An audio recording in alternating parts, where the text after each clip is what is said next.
I was approached and told this idea by Greg and Jason at first, producers on the project, and they were like, "You've got to see this."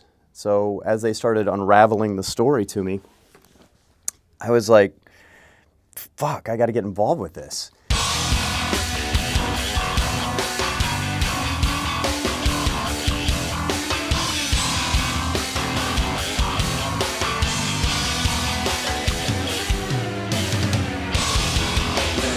And how much is seriously over the shoulder look? I was in Utah at the Bonneville Salt Flats, and I was directing a pilot for this racing show.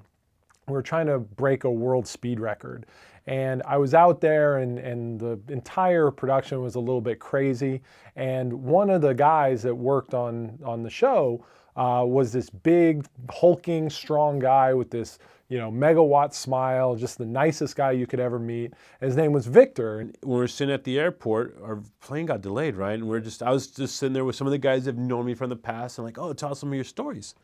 So I started talking to my stories and saying, "Oh, I had a body sit up on me," and the whole time Mason was behind me and he was on his phone, so I'm like, he's director, whatever, he's not going to deal with this. Over my shoulder, I heard this story that really just blew my mind about picking up a body in LA and taking it somewhere and having it, the body had like appointments that it had to go to like after it died.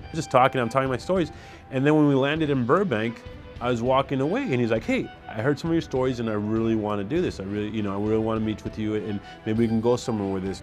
So I sat down with Victor and I said, "Listen, I need to find out more about this. It's body removal business. Is this for real?" He said, "Yeah, I used to do this thing, $14 a body plus gas." And we started talking and we just came up with the idea of, how to try to, write the stories and make not just stories, not just things that happen, but actually make a story, come up with something like a driving vehicle as to how this can happen. And we literally filled 4 or 5 entire notebooks just full of anecdotes and observations, character stuff that he'd seen in this just incredible dreggy vocation of body removal.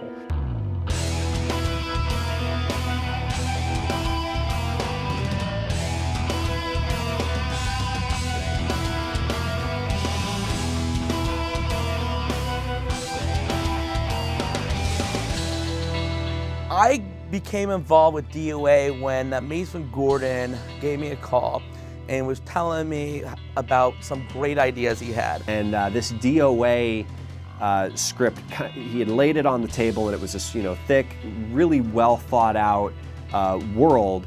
And in the initial meeting, I remember it struck me as very visceral and very just like something that I knew I wanted to be a part of. Something this dark and this graphic could be seen in so many different ways. Sitting down with Greg and Jason and Rob, we really figured out that telling this story visually was really the killer application for DOA.